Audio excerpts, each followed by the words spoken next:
Greetings and salutations. Welcome once again to the Capeless Crusaders live at the time from the Safe House. My name, of course, is David Barry at Dr. Barry on varying social media platforms. I am joined this evening by none other than...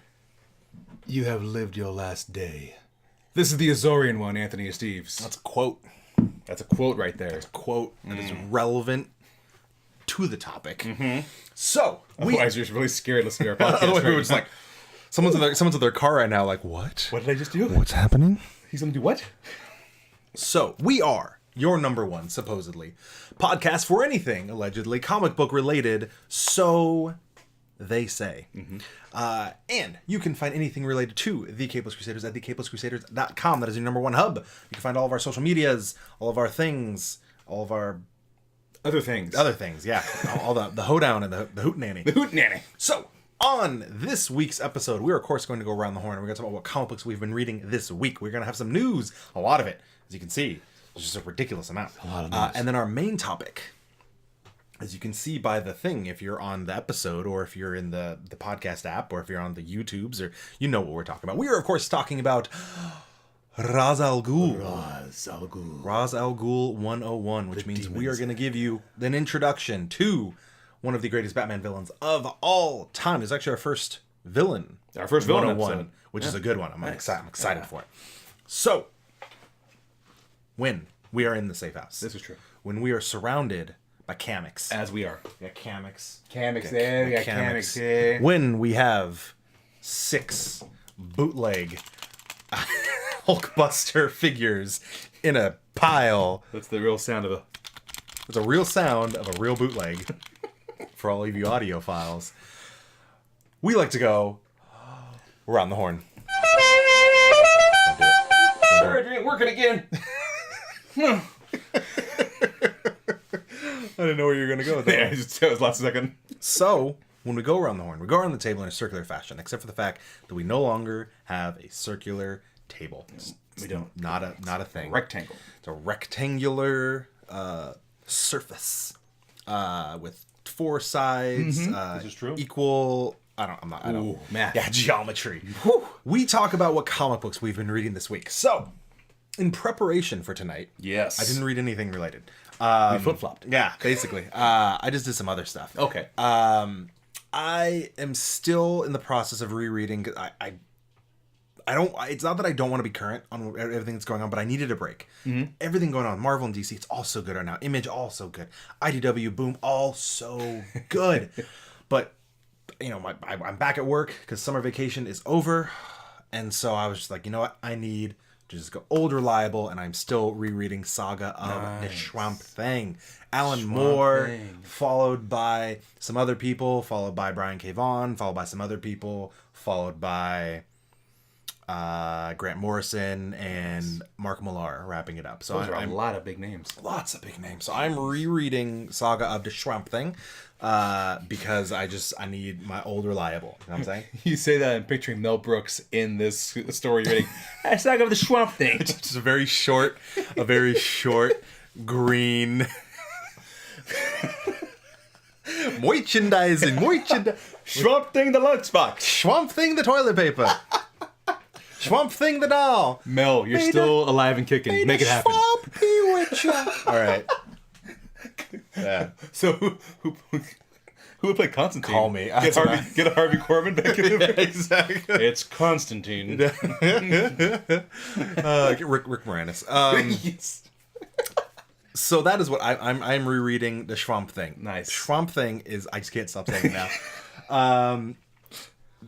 Saga of the Swamp Thing is just, it's great. It's fantastic. It has a lot of tropes, the classic Alan Moore tropes, which I just say, just be critical, be aware, and you can still enjoy a wonderful, creepy, epic story.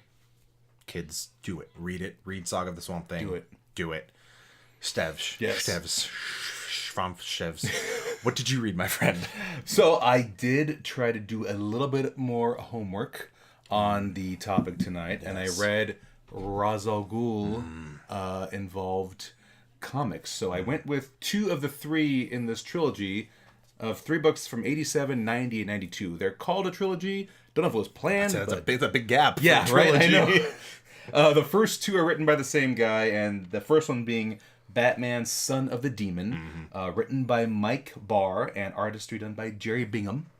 The story in that basically is Batman, Bruce Wayne. He is trying to solve a murder that's occurring in Gotham, and one of the victims is a doctor he's known for a very long time, which leaves a note, and the note is like a little clue to who he's looking for. And right off the bat, he believes he knows who it is. Talia comes out of nowhere into his life, and the 2 of them go see Dad, her dad, which is Ra's al Ghul. That sound like the Not gravestone. Thomas. Not Thomas. No, they go see Ra's, and it turns out that Batman and Ra's have the same common enemy in this person, and his name is spelled Qayin, but it's pronounced the same way as Cain, and they make reference that he's named after the first murderer in the world. Also the first vampire. First vampire as well. Yes, this is true. And it's actually, I wish I'd known before I started reading it, but on the day we chose a villain, I end up reading a story where the villain and the hero have to team up to take out a greater villain. Yeah, you chose wrong. Yeah, I chose poorly. There it is. This is a good reference. So they decide to team up, but Ra's says he'll only let it happen if he marries Talia. And from previous issues, they're already kind of married, just not together. So now they're together. Oh, right. They're still in love. That actually is a panel. In a biblical way. That actually is a panel that occurs. Not as much, but it leads into that. Lots of things happen. Like, say, I don't know, Talia gets pregnant. Yeah. Batman doesn't want her to fight because now she's pregnant. And tries to say he's not going to fight. But then she loses the baby. Oh. And because of that, because of the guy, makes Batman and Ra's team up one more time to fight. And it sets up a certain amount of stepping stones that Grant Morrison would pick up down the road, in which he created Batman's son, Damian. So we thought it was a miscarriage. It really wasn't a miscarriage. It was so Bruce wouldn't know. So Ballsy. that's Son of the Demon. The second one is Birth of the Demon. I didn't get to that one. I did start. I didn't read Bride of the Demon. I went on to the third one, which is Birth of the Demon. Apologize. Lots of birth and bride and son in this whole trilogy. Lots of death. That one was written by Dennis O'Neil and Norm Breyfogle. Yeah, and that's actually going to come up later on. Yes. Denny O'Neil, he's all over the place. Yes, so I'll actually save what that one's about till we get to the meat of our show. So yeah, those are my 2 Ra's al Ghul stories. Dig it. That I've read today. Dig it. Hey, also, welcome to the chat room. Hello. Son of Mander's in there. Squiggles is in there. And Hey. Ruru. Spoiler, the baby becomes Damien. You're not wrong. Fact. You're not wrong. So, we'll get more to the head of the demon later. Because first, we need to talk What was that? about some late breaking news.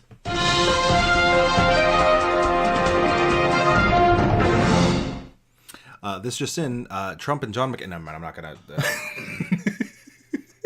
The smoke is finally clear. Yeah, it's not on fire anymore. It's actually the majority. Yeah, it's wonderful. It's nice right now. Let's not talk about politics. No. Hey, we have a ton of news because we didn't have an episode last week, so I'm going to cover some of the news from last week.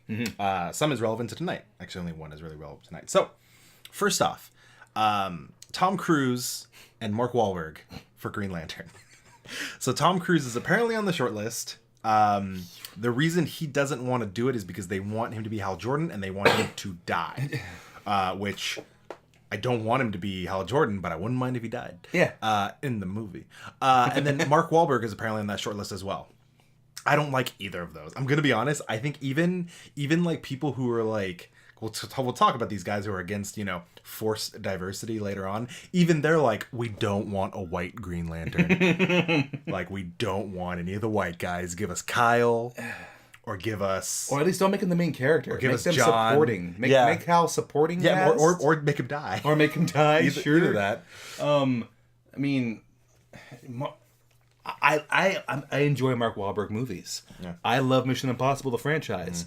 I don't want either of these guys to be Hal Jordan or any Green Lantern. I mean, Mark, you look great in your 40s in the shape you're in. Yeah, I don't want you to be a Green Lantern. Okay, I'm trying to get my leg under the table. This Nope. is difficult. Nope, there you go. Ooh. He's good. He's good.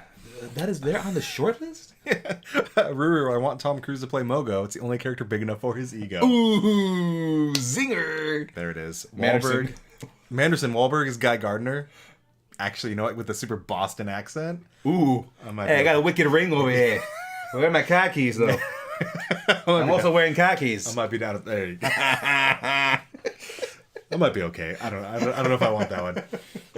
In other news, again, not really relating to tonight, but kind of relating to tonight. Apparently, DC Comics confirmed that Batman is an atheist. As an atheist, I can firmly say, for all atheists, we don't care. As a Batman fanatic, I kind of already assumed it. As raised Catholics. Yeah. Kind of thought he was. I mean, or agnostic at least. Yeah. I mean... Yeah, but a bunch of people were, like, very upset because they're like, oh, well, he has, like, you know, he knows actual gods. Why wouldn't he be agnostic? And it's like, okay, but he could still, like, not believe that they are deities. He could just believe they're super powerful beings. So does Tony Stark, and he's also an atheist. Yeah. Yeah, I mean, it's one of those things that it's, like, cool, but did we really need to be, like, explicit about it?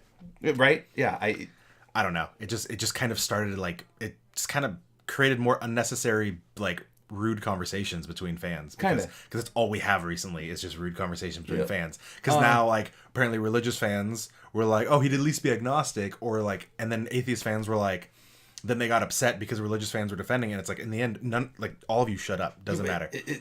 For me, I don't need my heroes to match the beliefs that I have. Yeah. We also don't need them 100% defined. Exactly. Yeah, absolutely. It goes back. We had this conversation a while ago now when they had that whole what's the thing when you get a bunch of signatures? Petition. Petition to make the Joker gay or at least or make him like pansexual. And it was kind of one of those things where we're all like, yeah, we all know that he's kind of already knew that. Yeah, it's again no one has explicitly like had him like coming out to his family, but again, this idea about like especially the Joker is that he's very ill-defined, and that's what makes him so interesting. He was never written Joker, murderer, crazy clown, straight. Yeah, straight. No, exactly. Like the sexuality of his character in general, with male, female, and everything in between, just it's not. I'm not saying you don't want representation. I'm saying, first off, does anyone want to be represented by him? I don't think anyone would be like, yes, proud member of this community. No one wants him. The clowns community, like rodeo clowns, are like no. P.T. Barnum, you can have him. You know, Matt Murdock, Daredevil. He's the one who prays the rosary or prays. Bruce Wayne has never been the one that I pictured at home going, got to do it. And my baby's in there crying. She's like, I don't like this. She doesn't like it either. See? So Bruce is whatever Bruce wants to be, and this wasn't a shocker. Yeah, this was weird. In sad news this week, Russ Heath passed away this week. Now, Russ Heath, for those of you who don't know, is possibly the greatest war comic artist of all time. Not that he was involved in a war, but of all like the classic comics, like the war comics about the tanks and the pilots and all the war themed comics, he's one of the greatest artists to ever put pen to paper. Nice. And that is definitely a loss of the entire comic book community. You should definitely check out some of Russ Heath's work. You'll be so impressed by the way he's able to bring sometimes a lot of the grittiness and helplessness of war onto page. Nice. And other, not as sad news, but equally bumming me out. Oh, yeah. Guardians of the Galaxy 3 postponed indefinitely. Now, indefinitely suggests that it's been, like, canceled. It hasn't. It's just that the pre-production crews have been dismissed and told to look for other work. Mm-hmm. Basically, what that means is the guys who were there to get, like, the very basic stuff rolling were told, we're not going to be shooting this for a little while. Go home. Mm-hmm. Again, the baby's super upset about it. Big fan. And a lot of this comes, of course, from the firing of James Gunn, the subsequent not hiring of a new director, subsequent petitions and everything to get him rehired, anger from the cast, anger from fans. And I think as far as your production is concerned, it's a smart move because you just don't want all that drama. I don't care who it is. Even if it's Taika Waititi, people are going to be very upset. Mm-hmm. And like Ruru just mentioned, will Batista return to play Drax or is he staying dead? Batista has made it very clear that he's very unhappy with Disney's decision. And he also actually said that if they don't use Gunn's script, he'll ask to be released. Probably Batista bomb someone first. Yeah, Batista bomb the mouse. Those of you who are listening, I'm doing the Batista mannerisms on the ropes. Yeah, which is like the Ghul Batista, the Ultimate Warrior. So it's I think the biggest thing is Kevin Feige and his team are probably just so pissed because they're like, where do we put the movie if we're going to film it at a different time? You know, who knows? He's walking by pictures of Steamboat Willie and just mouse. He's got a balloon he's just socking. In better news, the original Defenders are returning. Not to TV, but to the comics. So the original Defenders were, of course, Doctor Strange, Silver Surfer, Namor, the Savage Submariner, and Hulk. Man, that is really different from the show. Yeah, very, very different. Not even one. So it's come back in December. I don't have too many other details about it. I believe Al Ewing is involved. And the big thing is that it's going to use the current run of Hulk. Like, he's going to be in there, which is where he's Bruce Banner by day, then usually something happens and he dies, and it becomes the Hulk at night, and he resurrects. So that's gonna be interesting to see that version of the Hulk in here. Absolutely. But I'm really looking forward to it because I just really like that version of the Defenders. Now this one's for you. Oh, your boy. Yeah, your boy Dwayne "The Rock" Johnson, People's Champ, has confirmed that his new Big Trouble in Little China movie is not a reboot. Good, which is important. Good. It is a continuation of the universe. I'm good with that. Does that mean that your old pal Jack Burton and the Pork Chop Express are going to make an appearance? Mr. Burton. Mr. Burton. Mr. Burton. Shut up, Mr. Burton. Love that movie. Shut up. Such a great movie. John Carpenter. Yeah. Blending his horror with his action. Now, if John Carpenter and The Rock join forces... Oh, wait, is John Carpenter still alive? Oh, yeah. He's okay. producing, he's producing the Halloween movie. I'm thinking of the zombie. Romero. I'm thinking of Romero died. Real fast, in the chat, wait, how do we get to the Netflix Defenders from that? The Defenders, like the Avengers, went through a lot of changes, and the current iteration with Iron Fist... Luke Cage, Daredevil, Jessica Jones, that is more of a modern take in the last 20 years, but the original Defenders were those. Those Defenders, the Netflix Defenders, make more sense at a street level, like street level Avengers, as opposed to, Doctor Strange being Silver Surfer, Hulk, Namor. A little bit higher up. A little bit. Oh, if John Carpenter, because Carpenter right now is producing the next Halloween movie, which he wouldn't do unless he liked the script. Right. So if they can do something that Carpenter likes, to have Carpenter, one of my favorite directors, and my boy, the People's Champ, in the that's yeah. Hey, thanks for the Twitch Prime. But I'm very happy with the continuation. Of Big Trouble in Little China. They made it a comic recently though. They did. It was what was it? It was like they made like Old Man Jack, and they also did a crossover with Escape from New York. So Snake Plissken's and Jack Burton were together. I love it. It was so ridiculous. I was all about if we that. get Kurt and Rock in the same, that's just gonna be ridiculous. Kurt Russell and The Rock in the same movie. I think that'd be super entertaining. Yeah, I think that'd just be a lot of fun. That's great. I'm down. Let's see. Real fast to the chat. Was that the most recent run? The Defenders that are coming back in December, that is the old version. The most recent run, and actually previously, but I guess about probably last like 10 years, I think, the Defenders on and off were like Luke Cage and the Heroes for Hire kind of in there. And then Ruru, do you think Sony will do a Jessica Drew movie set in the Venomverse? I'm not sure, but I would love to see it because Spider-Woman, I love Jessica Drew. I love Spider-Woman. Okay. Yeah, I love that character, but I don't know what Sony's doing at this point, man. Like, I got no idea. But when they call it the Sony universe of Marvel characters, that's what they called it. The SUMC. That's stupid. SUMC. That's what they call it. The Sony universe of Marvel characters. In other news, back to the DC universe. Yes, Alec Baldwin, is playing Thomas Wayne. Apparently, my baby is not a fan. Not a fan of any of these choices. She's not down with any of it. Alec Baldwin is playing Thomas Wayne, the father of Batman, in the upcoming Joker movie. The one that Scorsese's producing. Joaquin Phoenix is the Joker. Yes. Yeah. Director is the guy who had a Hangover and Old School, but he's going drama. Oh, okay. Yeah. I forget his name, but it's the guy who did the Hangover trilogy and Old School. Yeah. And also Due Date with RDJ and Zach Galifianakis. Okay. I wasn't very, like... Here's where I am right now. I'm not excited about this Joker one-off film. I wasn't excited about it at all, because I don't know what DC's doing. Right. But if you take that element out, that the whole Joker DC focus, looking at the actors and behind the scenes, behind the camera, this is like a movie that I would be watching opening weekend. It's like when the Departed trailer first came out. I'm like, all those guys are in this Martin Scorsese movie. Babe, we're going opening night. That's the same thing I'm seeing with this movie. Yeah. It has all these names that make me want to go see it opening weekend. Right. But it's this Joker story that I'm like, we're getting another Joker. What are we doing here? I think Tom put it best in the group that he has a friend who, as he put it, either everyone's crazy or the script is gold. Right? There's no middle ground. It's one or the other. Yeah. Yeah. Rue just put it best. It doesn't matter who they have playing the Joker. They need writers that understand the characters. Good point. At this point, they have not. So we'll see what happens. In other related news, Oscar Isaac is in talks for a secret role in the Joker film. Oscar Isaac, he is... Oh my god, why am I forgetting? Poe Dameron. Oh. Yeah, Oscar Isaac, and a bunch of people said, Batman. Right? I'm like, I'd be all about that. Right? That'd be so strange, because it's just like we have another Batman.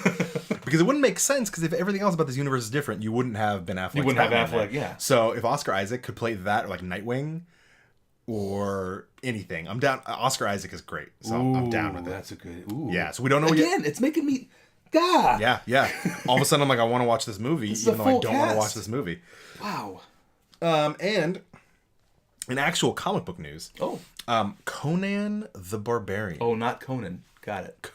Conan O'Brien. Conan the Barbarian is finally coming back home to Marvel Comics. Nice. Marvel has the rights to Conan the Barbarian, Welcome back. and they will be publishing with Jason Aaron writing the man right now, and Mahmoud Asrar drawing. So Mahmoud is drawing a lot of the X-Men books right now. Okay. Phenomenal. Nice. So good. And Jason Aaron is friggin' Jason Aaron. Like he's like Marvel's golden boy right now. And to do Conan the Barbarian like back at Marvel, I'm so excited because I love sword and sorcery, and Conan's a little more sword than sorcery, and I love Conan the Barbarian, even though like just with a critical eye, there's some serious issues.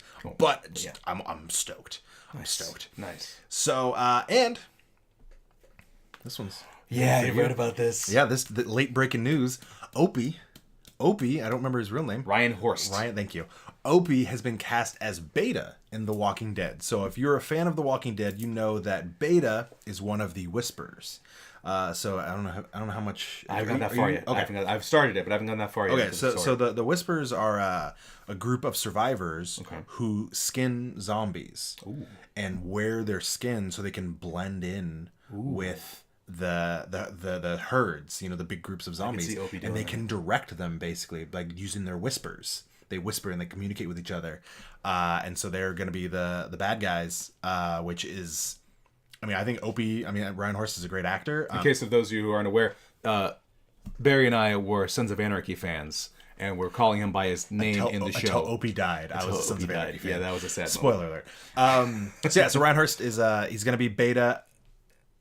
Were you gonna? Those of you also, if you didn't watch Sons of Anarchy, he's the guy in Remember the Titans who said left side strong and then strong side, left side, without the long hair. Yeah, wasn't he also was he in Private Ryan? Yes, he was the one who couldn't hear, but when Tom Hanks like yelled loud enough, he could tell them where Ryan was. Yes. Yeah, that was a small part. Yeah, nice. That's a good breakdown of his career. Yeah, go Ryan Horst. So he's going to be on The Walking Dead. Nice.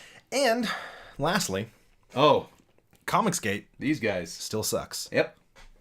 That's all we gotta say. Yeah, that's about it. I want to say it too. Comicsgate still sucks. Yeah. Hey friends. That's all we got. Yeah, that's what we got. Basically, in the last week, Comicsgate, they basically posted a video of Darwin Cook, the late great Darwin Cook, his widow, who not really active on social media, commented on it. And Comicsgate then proceeded to drag her through the mud, which meant that a lot of big comic book creators finally stepped up and said that Comicsgate is an awful, awful group. Good. But it took them way too long to say something. And a lot of them still aren't saying it. A lot of them are just saying comics are for everyone, like blanket. It's like, cool, thoughts and prayers. Right. Whatever. I want to move away from that because if I get stuck on Comicsgate, It'll be the whole show. Cameras falling over. Yes. So you know what? This is for you, Comicsgate. Yeah, I'm gonna join in. You got the gym nod from me. Yep. That was. Anyway, so hey, main topic. What's that? Raz Al Ghul. The demon's head. The demon's head or the ghoul's head. Yes. Yeah, depending on what translation you want to go with. So, I'm going to start with the basic, and then we'll go from there. Let's do it. First off, Ra's al Ghul, for those of you unaware, one of the greatest Batman villains of all time. My favorite. His favorite. He's one of the best. His first appearance. Ra's al Ghul's first appearance was in Batman number 232 in June of 1971. So, wow. He is the leader of the League of Assassins, also known as the League of Shadows or the Society of Shadows. The League of Assassins predates him by 4 years. Batman ran into the League of Assassins 4 years before he actually met Ra's al Ghul, who is the demon's head. The League of Assassins, his group is also known as the Demon Fang, because the demon actually relates to an entire criminal organization run by Ra's al Ghul. He was created by Julius Schwartz, who basically came up with the concept and the name. He was an editor at DC at the time. Dennis O'Neil, who you read some of his work, he comes up a lot in a lot of these stories. And Neil Adams, legendary comic book artist for DC especially. His Superman run, everything is fantastic. He was the original artist behind Ra's al Ghul. So, he's based, this is what interested me, he's actually inspired by On Her Majesty's Service, the James Bond film. Yes. And, there's like a Fu Manchu, which was like a serial. Yeah, like he was based on like, so they use a lot of those like kind of like what's the word I'm looking for? Spaghetti Western kind of style. Gotcha. Using him. So quickly, I'm gonna address something that just came up in the chat because yeah. TL Sharpshooter says IDK, which is I don't know for those who don't realize. That's what that means. Why the CW shows still say Raish Al Ghul instead of Raz. So, before we get to this, which you'll do, here's what you need to realize. So I did some digging. A couple other people posted some ideas on Twitter, and then we started kind of culminating and bringing our information together. So based on the information that Steve is going to give you about his birth, we would assume that Raz would in fact be of Arabic descent. And in the Arabic pronunciation, it is Raz. Now, Raish is not incorrect. It is the Hebrew translation or pronunciation, and the creators of Batman being of Hebrew descent. Who knows? Even though they weren't actually the creators here, but actually, no, that doesn't. Yeah, we always thought we were like, oh, Batman creators, but he wasn't around until 1971. That's true. No, Julius Schwartz. No, he's of Jewish descent. There you go. But still, the idea is that Raish is the Hebrew, Raz is the Arabic, and he would be of Arabic descent. Why? Because, you see, first off, I'll go back to that, never mind. In the birth of the demon story, which is a explanation of where he comes from, he was born 600 years ago in a nomadic tribe on the Arabian Peninsula. He was born there. That's where he was born. Raz. Therefore, he is Raz Al Ghul. Yeah. That means Christopher Nolan was right. Yeah, Nolan was right. And interestingly, I had to put it in there that between different stories, they basically place him somewhere between 400 and 700 years old. Some stories, at one point, which one was it? Was it Grant Morrison? Where at one point where he's like, someone asked him his age, and he's like, I'm 453. Grant Morrison. Or 458. I lost count somewhere around the bubonic plague. Yeah. Yeah, it's like, we don't know, but... part of the reason he is so old, and this is actually this is important to go into his skills, his skill set, because he is not necessarily there's some iterations here. He's not super powered. There are some iterations that kind of make him more evil, more ghost-like. But he is a criminal mastermind. He's a skilled martial artist, an alchemist, a swordsman, a master swordsman, mind you, a master fencing. But the big thing is he has extended life via something called the Lazarus Pit. Lazarus Pit is basically a big pool of Mountain Dew that regenerates him. But kind of makes you a little crazy when you come back. Green yellow number 5. Green yellow number 5. Sharpshooter, real quick. In the CW shows, they actually used both. They played it safe. Ollie and his crew would say Roz. Members of the League would say Raish. It was their way of incorporating both names. Yes, the League was wrong. The League was wrong. They're the ones who should be right. And his American name is Raymond Al Ghul. I didn't know that. Raymond Al Ghul. Raymond. Raymond. When are you going to go take care of the League, Raymond? Oh, man. Raymond Al Ghul, the accountant of the demon. Anyway. Our finances in the League seem kind of high, guys. So important. So normally when it's a hero, we do their allies, their villains. But the main thing, I mean, he's taken on a lot of superheroes. Mm-hmm. So instead, we're going to talk more about his family. So obviously Talia, Nissa, and is it Dusan? Dusan. Okay, are his children. Dusan we only really see in like one story. He only has one son. Talia and Nissa are far more involved. Mm-hmm. But of course via Talia and Bruce, you mentioned earlier, Damian Wayne. So Damian is the grandson of Ra's al Ghul, heir to the demon's head, expected to one day lead the League, raised to be a new Alexander the Great, because they're very like. He's very like old world, like epic heroes, epic characters. So he was supposed to be Alexander the Great, bred from birth to take the rule. And he was very aggressive, and he still is pretty aggressive, but he calmed down a little bit when he met his father, Batman. Taught him how to calm himself, trained him to be the new Robin. In a lot of people's opinion, he's one of the best Robins. I think he's a really great Robin. He's a great Robin. I think he is really a great Robin. But his genetic perfection and genetic makeup unfortunately marked him to be the ideal host for his grandfather when he wanted to take over his body, which we talk about later. Thanks, Grandpa. Yeah. Your great grandson, give me your body. Exactly. Yeah, I'm gonna take you over here, and my other kid's albino. I guess that happened. Yeah, that was strange. So. Important stories for you to check out. Now, I read The Son of the Demon, and I started Birth of the Demon. Okay. So, if you want to get to see his original story by Dennis O'Neil and Neil Adams, Batman Tales of the Demon. That's the thing. Of the Demon is used way too much. It's all for him. You're just Has it got a demon in there? Oh, it's got to be about Ra's. Yeah, so Tales of the Demon in 1991 is a collected volume. Collect the original 1970s Ra's al Ghul stories, all in one succinct little form. Other important ones: Birth of the Demon, 1992 by Dennis O'Neil and Norm Breyfogle, which give the origin of Ra's al Ghul. I'll do this one, then you do these two. Yeah. Or you do these three. So this one actually is probably one of my favorite stories, which is why I have a little breakdown of it. So Justice League of America, Volume 7, The Tower of Babel, from 2001 by Mark Waid. Nice. Mark Waid is fantastic.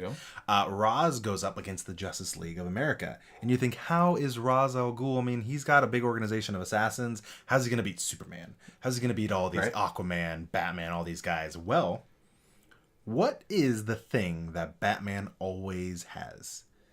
Kryptonite. Exactly. He has a contingency plan for everything. Yeah, he's ready to take down everyone. Which means all it takes is one of the greatest other detectives in the world to find that. So, Justice League of America number 43 through 46, Ra's discovers Batman's contingencies for all the other Justice League members and uses them against them. And who would be the one person who could take him down? Batman. So what does he do? Throws Batman off the trail by stealing the bodies of the Waynes. Oh, that's right. This was used for the animated film. Was it War or was it? God, we watched. I think I know which one you're talking about. A couple years years back, I watched it, and it was this movie where all of Batman's contingency plans got released. Yeah. It's based on that. Yeah. Nice. And so he steals the Wayne's bodies. So Batman actually leaves the Justice League of America after a while because they feel like they can no longer trust him. Of course, then they later let him back in because he's like, well, guys, I had to do it because what happens if Superman went crazy? And they're all like, well, you got kind of a point. You're not wrong. They all kind of became Jerry Seinfeld, a little more a little bit. So what are the other ones that we think are important? After that, we've got Batman, Death and the Maidens from 2004 by Greg Rucka and Klaus Johnson, which gives us the ultimate death of Ra's al Ghul. Greg Rucka is just, everything he touches turns into gold. Nice. Year 1, Batman, Ra's al Ghul, 2005 by Devin K. Grayson and Paul Gulacy. Am I saying that right? Gulacy? Yeah. Yeah, sir. Which takes place a year after Raz's death in Death and the Maidens, so it's the sequel to what happened before. And then rounding out, we've got Batman, The Resurrection of Ra's al Ghul, 2008 by Grant Morrison, Peter Milligan, Fabian Nicieza. Yeah. and Paul Dini. A big crew. Which chronicles Ra's al Ghul's resurrection. So Yeah. there's a trilogy of his death and him coming back. It just... The guy doesn't die. Ra's al Ghul is Jesus. Evil Jesus. Nah, he's Jesus. It's just Jesus. League of Assassins bringing balance through Jesus and murder. My bad. No, he's not the Rock. Anyway. But I mean, so again, like you want to talk about these people who have written him: Dennis O'Neil, Mark Waid, Greg Rucka, Grant Morrison, Peter Milligan. Like you have like amazing people. Because I'm gonna be honest, if you look it up, Ra's al Ghul, for as important as he is not super. What's the word I'm looking for? He's not used frequently. Like he's not overused. He's a villain that is just used in the perfect amount. Like he's not like used appropriately. He's not constantly coming back. He came back a lot. He was kind of a constant in the animated series, which we'll talk about in a minute, and in the films. But overall, like he's been sporadically used, which is a positive thing. I think he when he pops up, it's good, it's great, and then he goes away for a while. He's kind of just a constant. Yeah.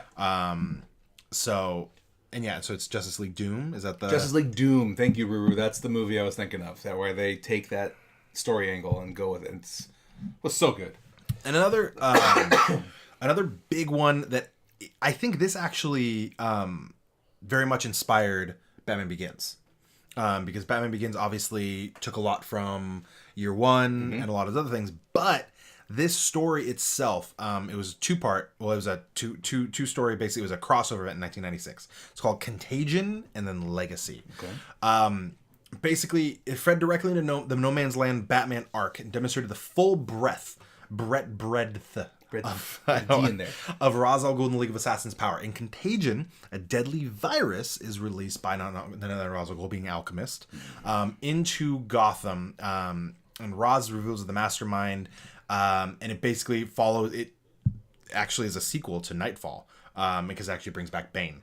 So this is actually the closest he ever gets to his goal of wiping out the human race, because that's how he thinks balance. He's very Thanos in that. He's like, balance would be to kill everyone. So actually that kind of that idea of the wiping out, not so much a virus, because he talks about using different ways. Yeah, they talk about how they've wiped out cities and they've salted the land and they poisoned. We burned London to the ground. Yeah, but in the movie, of course, they use the with the water. The water guy, yeah. Yeah, whatever that means. I forgot what it's called. Yeah.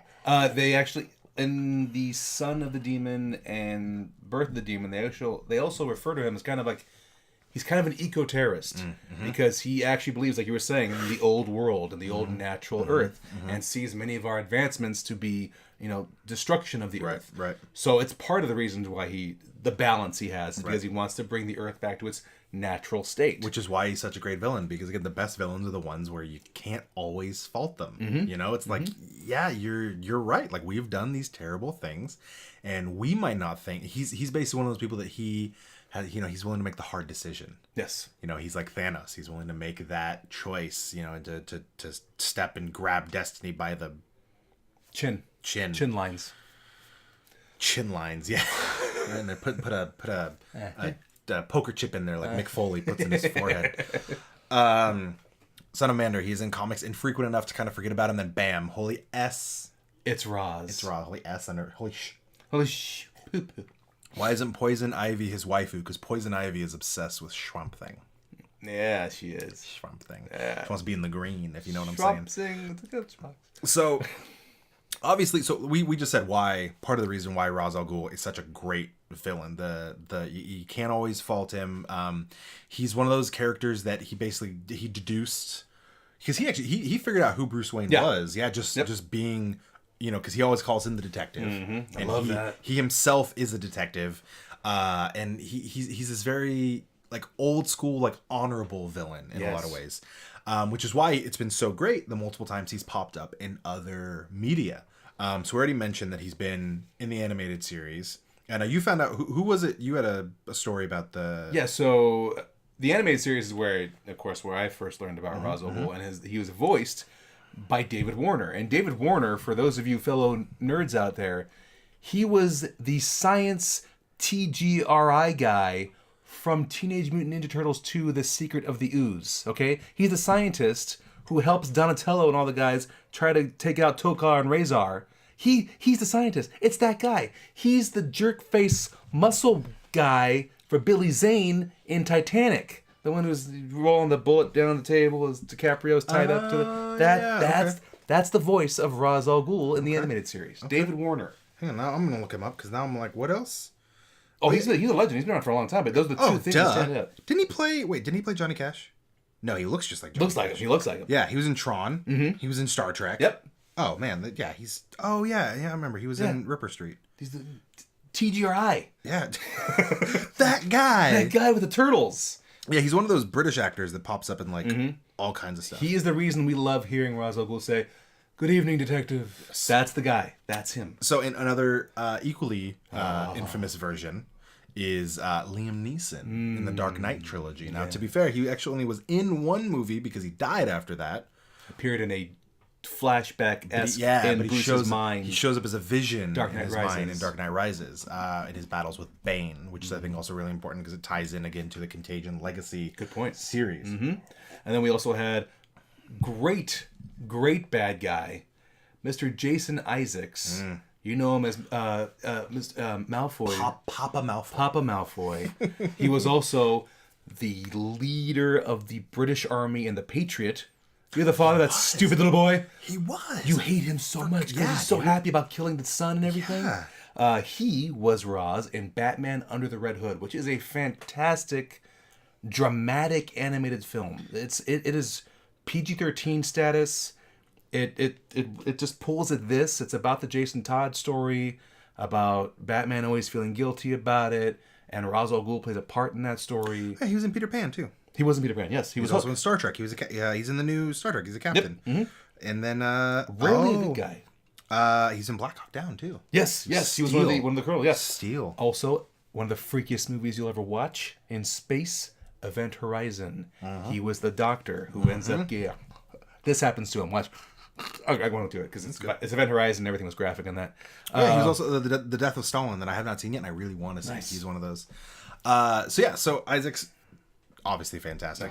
Now, in the Arkham City or the Arkham video games, D. Bradley Baker actually voiced him. Again, just a really well renowned voice actor who lent his voice to a fantastic video game series.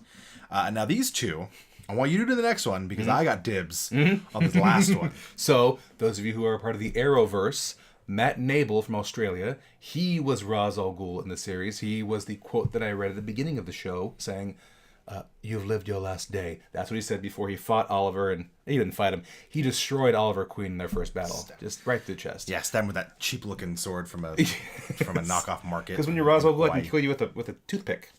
Yeah. And last, here we go. Certainly not least. Here we go. The only, actually on this list, the only Ra's that I have not actually seen in action. Same. But I am still most excited to see because I have not watched Gotham. First season is all I got. I have no desire to ever watch Gotham. Yeah. That being said, Alexander Siddig, also known as Dr. Brashear in Star Trek, was in 24 as a reformed terrorist, and some guy in Game of Thrones. Yes, I didn't watch that. He was the brother of the Viper. Alexander Siddig is his American and British name. He's a Sudanese British citizen. His real name. Here we go. Full name. Siddig El Tahir El Fadil El Siddig. Okay. Abderrahman. Oh, really? Mohammed Ahmed Abdel Karim El Mahdi. Same man.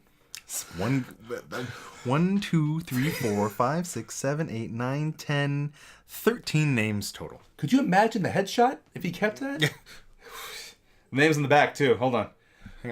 Wow. Print it on the front. You got to cross your face. Wow. No wonder he just shortened it to Alexander Siddig. Yeah, because obviously his agent's like, I'm not even going to try. We can't sell you with this. Yeah. White people won't. White people won't even try, dude. White people will not try. Well, that's his name, Siddig El Tahiri. I'm tired. Yeah. I'm white.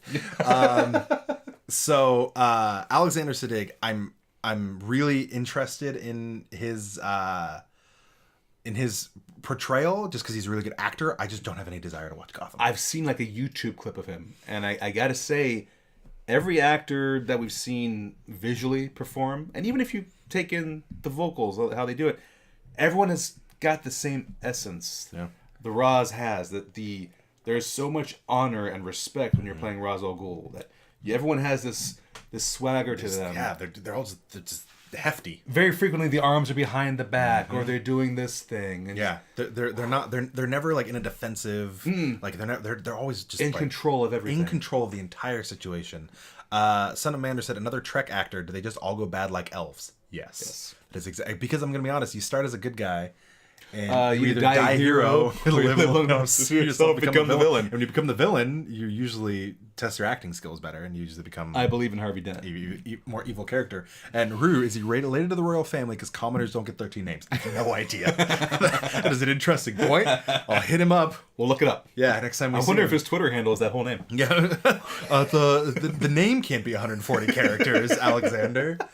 So that's pretty much the basics, a good start to Ra's al Ghul. Now, a lot of people obviously have had a lot of experience with him, especially if you watch the animated series, like we all did as kids. Just a great villain overall. And I think understated. I think because he's so like not in your face, and he's not over the top. He's cool. Dude, yeah, he's just so cool. So, as someone who didn't read, it was the animated series that I learned about the majority of Batman's villains, and it always felt special when it was a Ra's al Ghul episode, because he was this villain who basically had the same ideas that your heroes would have. He just took them to an extreme. He and Batman both fought for a form of justice.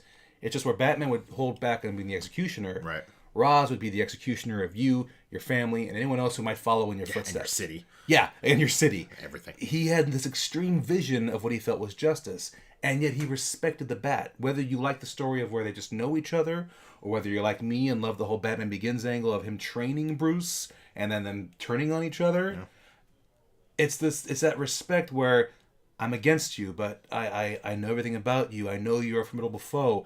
In Arrow, when he stabs Oliver Queen, he still throughout that fight says how much he respects Oliver, and even says a prayer. He says a prayer over Oliver's body, which isn't Who does that? Right? Isn't one of those like damn him to hell. No, he's saying protect him from hell, keep him protected from the grave. He's saying great things about Oliver before he shoves him off the mountain. But it's just that essence he had, and that's what I loved about watching his episodes. There was it's the one that they kind of used as inspiration in the Arrowverse, when it's him and Batman. Batman's only got his mask on and his pants. They're both shirtless. Right. Volcano of Lazarus Pits glowing. Sword fight. One of the most epic animated series episodes. Yeah, that's how I felt. That's why he's my favorite. I mean, Joker's amazing. All those guys are amazing villains, but Ra's has this to that point essence. You never feel like you see him in like a rogues gallery. No, he's not like look at all these Batman villains. He's not look at he stands alone. Exactly. The cheese stands alone. Like Godsmack said. Yeah. Minus the cheese part. Yeah, I was about to say that's The Rock. He's gonna be in big trouble in Little China too. Oh, so that's how we tie it all together. Ruru said, "Oh wow, he's the great grandson of Sudanese leader Muhammad Ammar." Wow. Thanks for the research, Ruru. And there we go. That actually made him even more badass. Why he's got 13 names. And TL Sharpshooter says Ra's was excommunicated for Greenpeace because of his We're gonna go burn down some SUVs. I have something better. We shall kill the city. We're gonna free some animals, and then we're gonna salt the earth. Apparently, Ra's sounds good, man. I think that Ra's guy is a little out there. A little extreme. Nice robe, though. Yeah, looks great. Felt with the hair and the the beard thing. Every time, I'm gonna be honest, when I grow my beard out, which we'll talk about beards in a minute. But when I grow my beard out and I go to shave it, I always do like you do the thing that everyone who has a beard and shaves it does. You do weird things like Ted Mosby when he shaves the breakup beard and he keeps coming out with a different that's what you do. You get your handlebar mustache. You know, you get your reverse goatee. You get your strange biker thing. You do zebra lines. You try to do Tony Stark, then you mess up and shave it all off.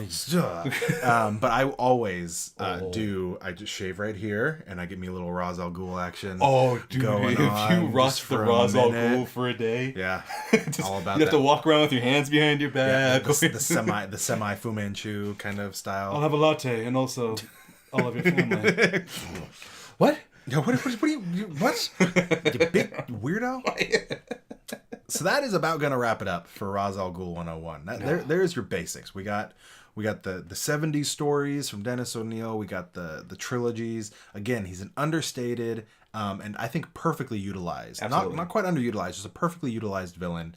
For anyone who's a big fan of not just superheroes going at it, the beatdown, the superpowers. If you like a little more finesse in your villain, intelligence and finesse and ferocity equal to the bat when it comes to their battles. You are looking. Ra's al Ghul is your man. Mm-hmm. So that is about going to wrap it up for this week's episode. Speaking of what Daymare's just said, angry trucker, lamb chops with goatee.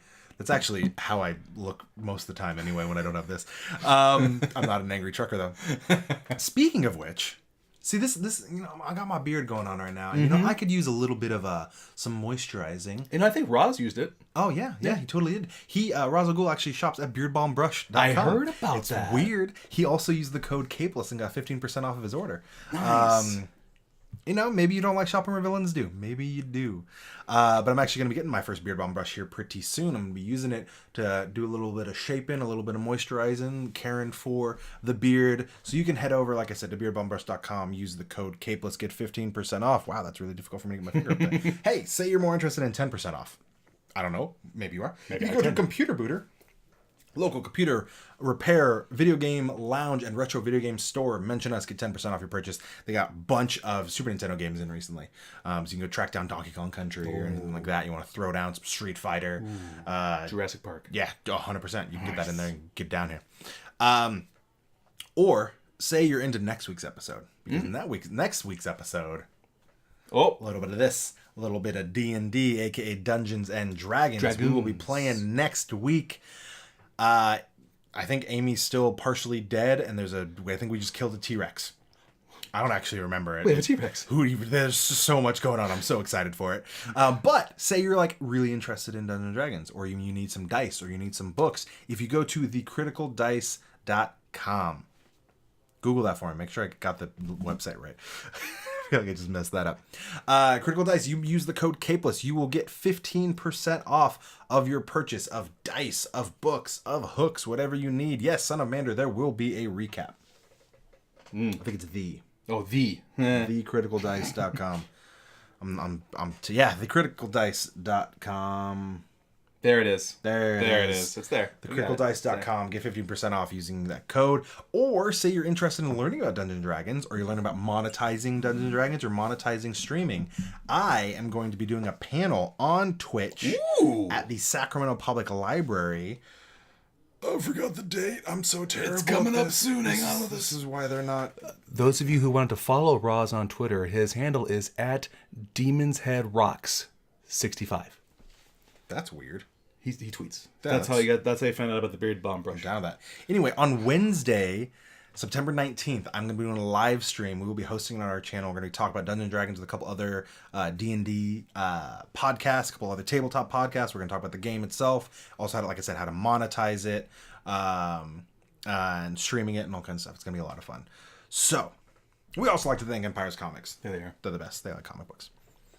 That is about going to wrap it up for this week's episode. Of course, my name is David Barry at drbarry on varying social media platforms. Contrary to popular belief, I am in fact not a doctor. He's not. But smart enough. Yeah, I'm a genius. I'm joined this evening by the other Professor. Head of the demon? Yeah, let's go with that. The demon's head. I got a little bit of a longer quote, so bear with me. Okay, here we go. It's my favorite one of Ra's from Batman Begins. So bright right now.